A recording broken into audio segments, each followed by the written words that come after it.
ప్రచారంలో స్పీడ్ పెంచిన పార్టీలు. తెలంగాణ రాష్ట్ర వ్యాప్తంగా జూబ్లీహిల్స్ ఉప ఎన్నికపై ఆసక్తి నెలకొంది.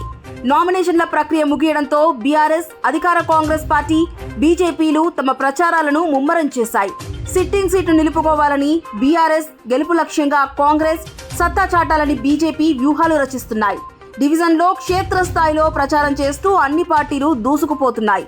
ముఖ్యంగా జూబ్లీహిల్స్ సీటును ఎలాగైనా దక్కించుకోవాలనే లక్ష్యంతో అధికార పార్టీ, కాంగ్రెస్ ప్రచారంలో వేగం పెంచినట్టు సమాచారం.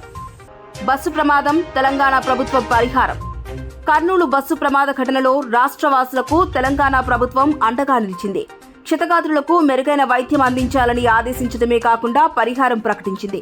మృతుల కుటుంబాలకు 5 లక్షలు, గాయపడిన వారికి 2 లక్షల రూపాయల చొప్పున రేవంత్ సర్కార్ పరిహారం ప్రకటించింది. ఇప్పటికే హెల్ప్ లైన్ నెంబర్లను ఏర్పాటు చేసి ప్రత్యేకంగా 2 అధికారులను నియమించింది.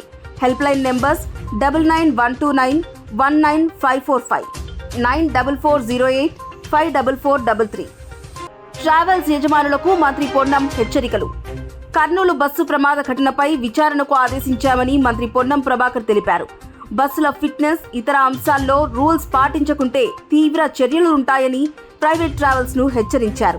తనిఖీలు చేస్తే వేధింపులని అంటున్నారని, ఇవి వేధింపులు కాదు, ప్రజల ప్రాణాలను కాపాడేందుకు ప్రభుత్వం తీసుకునే యాక్షన్ అని చెప్పారు. ఓవర్ స్పీడ్ నియంత్రణకు కమిటీ వేస్తామని అన్నారు. ఆధార్ లింక్ కాని పాన్ కార్డులు ఉన్న వారికి జరిమానా తప్పదు.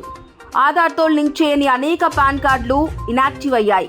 వాటిని ఉపయోగించి బ్యాంకుల లావాదేవీలు చేస్తే ప్రతి ట్రాన్సాక్షన్కు 10,000 రూపాయల వరకు జరిమానా విధించే అవకాశం ఉంది. అలాగే ఒక వ్యక్తి 1 కంటే ఎక్కువ పాన్ కార్డులు కలిగి ఉండటం కూడా నేరమే.